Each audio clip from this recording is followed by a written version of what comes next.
যখন নির্বাচন শুরু হচ্ছে, 10 বছরের প্রধানমন্ত্রী, ভারতবর্ষের প্রধানমন্ত্রী ছিলেন, কোনো বিষয়ের উপর কথা বলেন না, তখন একটার পর একটার মিথ্যা কথা বলে যাচ্ছেন। কোন সময় বলছেন আপকি বার 400 পার, সেই জুমলা, সেই ঝুটা, যেটা 2014 সালে উনি বলেছিলেন যে मैं ना खाऊंगा ना खाने दूंगा, কুর্সিতে আসলে 15 লাখ हर अकाउंट में मैं दूंगा। সব মিথ্যে কথা বলছে দেশের প্রধানমন্ত্রী। আজকে বলছে যে ভাজপা সরকার, নরেন্দ্র মোদী সরকার আছে বলেই সেনাবাহিনী খুব শক্তিশালী, এখন অন্যান্য প্রতিবেশীরা নাকি ভয়ে থরথর করে কাঁপে। নরেন্দ্র মোদীকে একবার হুঁশিয়ারি দিয়ে জানিয়ে দিতে চাইছি, একবার দেশের ইতিহাসটা পড়বেন।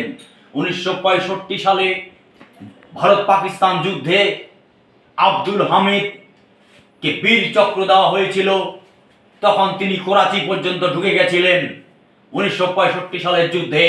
পরবর্তীতে 1971 সালে যখন পূর্ব পাকিস্তানের সঙ্গে যুদ্ধ হয়, দেশের প্রাক্তন প্রধানমন্ত্রী শ্রীমতী ইন্দিরা গান্ধী 90,000 পাকিস্তানি সেনাকে সারেন্ডার করেছেন, আর বাংলাদেশকে ভাগ করে আলাদা, পূর্ব পাকিস্তানকে ভাগ করে আলাদা বাংলাদেশ রাষ্ট্র তৈরি হয়েছিল।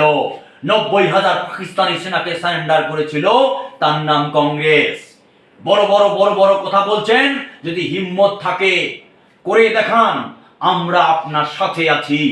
আপনি কংগ্রেস পিরিয়ডে যদি 90,000 পাকিস্তানি সেনা সারেন্ডার করাতে পারে কংগ্রেস সরকার, আপনি 56 ইঞ্চি দেশের প্রধানমন্ত্রী, আপনার বুকের পাটা আছে, 10 জন পাকিস্তানি সেনাকে সারেন্ডার করে দেখান।